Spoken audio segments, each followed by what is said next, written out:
What's up guys, DuArktik here with another Marvel Strike Force video, and in this video we're going to talk about the Dark Diamond credits that most of us, I would guess all of us that participate in Cosmic Crucible were able to obtain with the end of season rewards.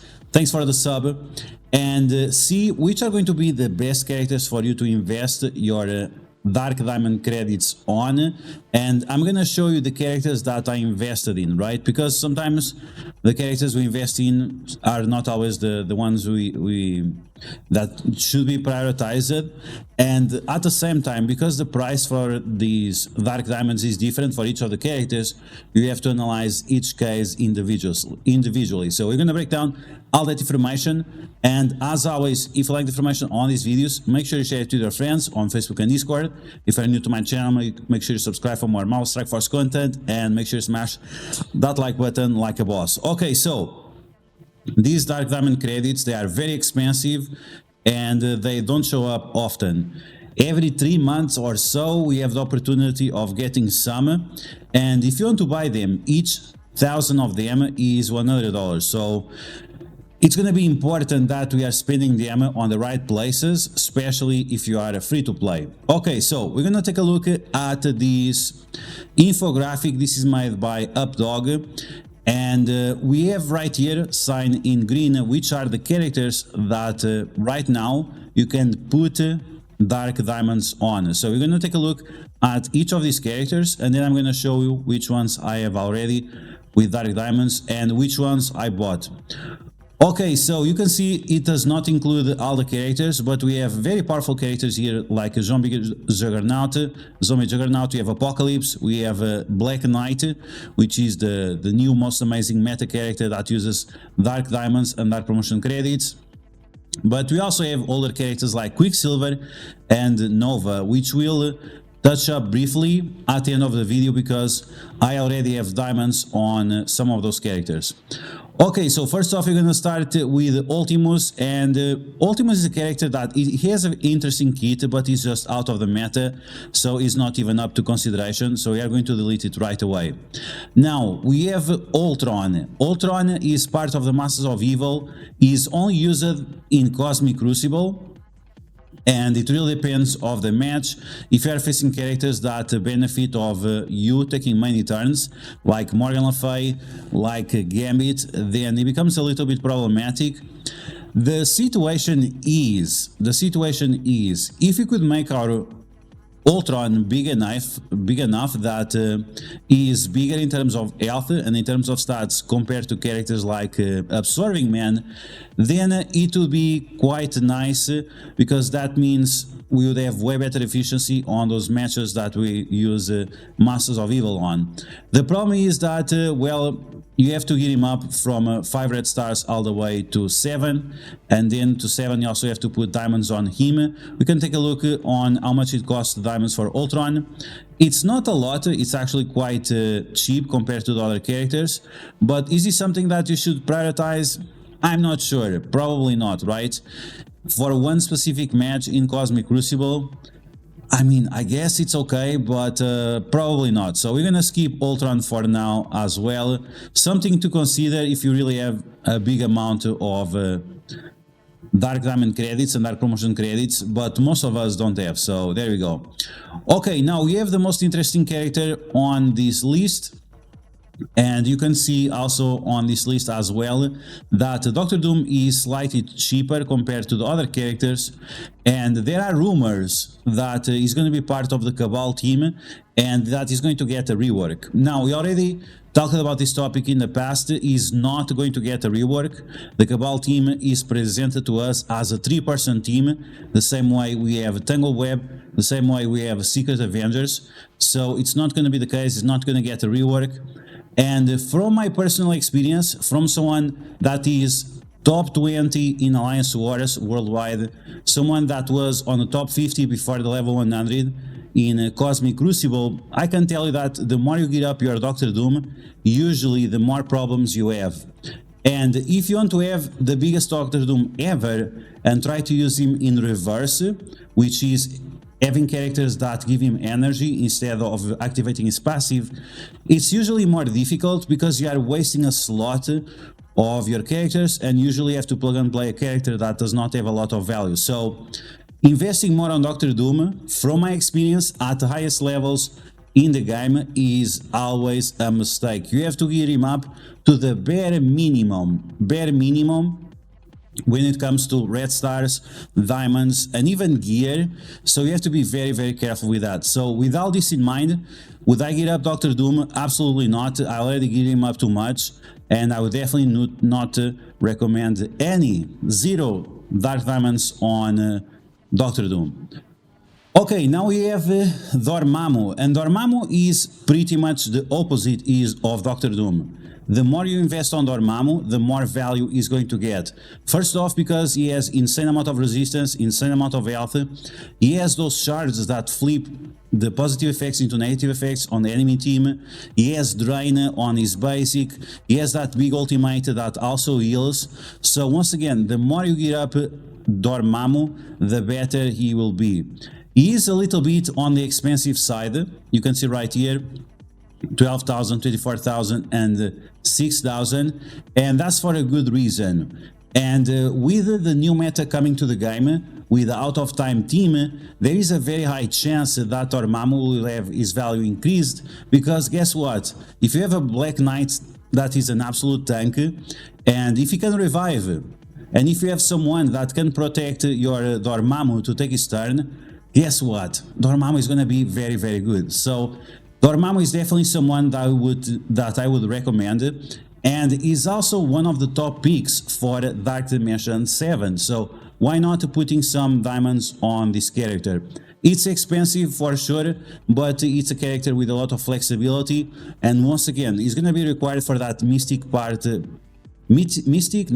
part of the Dark Dimension 7. So I definitely consider him as being a top priority. Okay, now we have Morgan Le Fay, we have Rogue, we have Red Hulk, and we have Archangel. So I saw the video from Dorky Dad recently about this topic. He said that Red Hulk is still the best option. I completely disagree with him. I think Morgan Le Fay right now is still the best option. And if you guys watch my war videos, or at least when I talk about my war defense, usually that's on the live streams, you know why Morgan Le Fay is so important. And if you watch my Cosmic Crucible attacks and my Cosmic Crucible defenses, you know for sure why Morgan Le Fay is so important. And in this new season of Cosmic Crucible, Morgan Le Fay is not going anywhere, and Red Hulk is going to be at the same place where it was in the past, or worse, because now with Black Knight, if the faster your characters go, the more Black Knight is gonna punish you. So between Morgan Le Fay and Red Hulk, I would definitely prioritize Morgan Le Fay over Red Hulk. Between Rogue and Red Hulk, which one I would prioritize? Now, Rogue, she has much less value compared to Red Hulk in Alliance Wars. In Cosmic Crucible, she has way more value, so it's up to you to decide which game mode you prefer. If you prefer Cosmic Crucible, build up your Rogue first, and then build up your Red Hulk. And in terms of Archangel, unfortunately, Archangel is just a dead meta. The amount of damage he does is not meaningful enough, and his team is also not good enough. It's a raid team, it's already an outdated team, and unless the Brotherhood or some of the other characters get reworks, I really don't see Archangel going anywhere. So we're gonna remove Archangel from this list. And then we have the two other characters that we can get up for now, which is Iron Man Zombie and Spider-Man Big Time. Once again, based on Dorky Dad's video, he said that Iron Man is a kit-based character, which is true, but that Iron Man is a kit-based character, so giving him more yellow stars, red stars, and diamonds is not important, and that's absolutely not true. First off, the amount of bleeds, and especially if you have Iron Man as a striker, which you can only use if you have him very big. If you have him as a striker, he does insane amount of damage with his bleeds, and his ultimate absolutely shreds everyone. Having more focus is also going to allow you to apply the special more consistently, so guess what? More stats, the better. So yes, it's true that is a kit-based character, but if he stays alive, it's actually more beneficial to you because every time he dies, he doesn't get the speed bar, right? So, I mean, what you gonna do, right? If he's dying all the time, if he's just too weak to take turns, then he's gonna be pointless. So to say that Iron Man Zombie is pointless in terms of getting diamonds on, it's not the case. Is it a character that you should prioritize your dark promotion credits? Probably not, and that's the real question, is that yes, Iron Man is good, but he's one of the least priorities when it comes to dark promotion credits, because he's very tied in with Hela and also with Zombie Juggernaut, and between the two, Zombie Juggernaut takes the cake. So it's not like Iron Man is trash, it's just not a priority. Okay, and the last character we have here is Spider-Man Big Time. And Spider-Man Big Time, once again, we have these arguments that, oh, he is important enough, he's important enough. When you say something is important enough, that's the sunk cost fallacy, right? That's something that you invested in the past, and right now is not really getting a lot of worth it out of their weight. And you are just, it's kind, you are lying to yourself, right? Oh, he's good, he's almost good enough. If I'm gonna put some more dark promotion credits, more diamonds, more gear, maybe at some point he's gonna be good. Maybe I will get that one win on Infestation, on Alliance Wars or something. And once again, this is a sunk cost fallacy. This is the same problem that we have with Infinity Watch, and it gets to a point that you cannot justify it anymore. And for me, it already happened with Spider-Man Big Time, especially because the season of Cosmic Crucible does not have that Room 1 assist mechanic, where his speed was going to be formidable. So it might be a little bit difficult to justify him, unless we see in the future that he's going to be super important versus Black Knight. So this is something that we might test in the future, to see if he's going to be a counter versus Black Knight or not. But we already have kinda, maybe, Void Knight doing that. I don't think this guy is gonna help it, especially because the other guy has count on spawn. We have to wait and see until Black Knight is in the game. But at least for now, Spider-Man Big Time and Zombie Iron Man are characters that you should not consider. Okay, so those are the characters that I would consider: Dormammu, Morgan Le Fay, Rogue, and Red Hulk. Now let's take a look at the characters that I actually geared up and I have diamonds on, and see the ones that are really impactful. So you can see that I already have a lot of diamonds, and this was because I was saving resources and it allowed me to spend energy on specific events and get those early diamonds. So these are all the characters with dark diamonds. So we're going to remove the ones that I strongly believe that I don't like. Ultron, once again, maybe in very specific situation. Doctor Doom, absolutely not. Iron Man, not a priority. Archangel, absolutely not, because his team is trash, and the buffs that he gives to the other Horsemen are just not good enough. Then we have Green Goblin, very unlikely that we'll get diamonds for Green Goblin anytime soon. Then we have Super Skrull, great, but very unlikely that we'll get diamonds anytime soon. Black Cat, maybe you get diamonds for her eventually, or soon, we'll see. And then we have Dormammu, we have Quicksilver, once again Spider-Man Big Time. Is that a sunk cost fallacy? We'll see.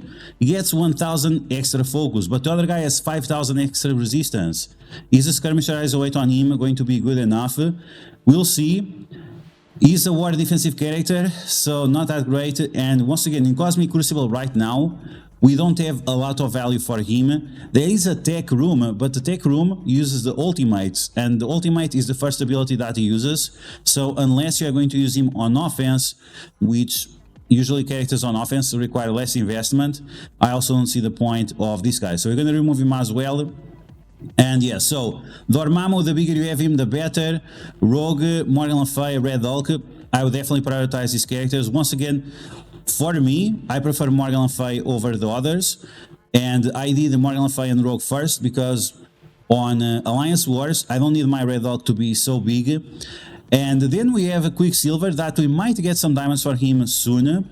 And Quicksilver is a character that you should really focus on because the bigger he is, the better, especially because you also get a summon. And he does piercing damage on all his attacks. He attacks multiple times and he has a ton of focus. So the bigger you have him, the more focus you're going to get. So I'll definitely consider Quicksilver in the future. And then we have Nova. We have Nova with a new season of Alliance Wars where cosmic characters will get a 20% boost in stats. So guess what? If you put more stats on Nova, plus the diamonds, plus the bonuses from Alliance Wars, that's gonna make him even better. So if you already gear up your Horseman, maybe I would consider saving maybe a few 2,000 or so, or even more dark diamonds for Nova, because it might be important for the next 4 months or so, which is usually when the amount of time that these war seasons last, right? And then we have Apocalypse. We'll see. Apocalypse, as always, the more investment you put on him, the better. But these are the characters I would really focus on if you want to take advantage of the different mechanics that we have in the game, and how maximizing certain characters is better than others. So I hope you guys enjoyed this video. If you did, make sure you smash that like button, and if you found the video helpful, make sure you share it with your friends on Facebook and Discord. If you're new to my channel, make sure you subscribe for more Marvel Strike Force content, and I will catch you guys later.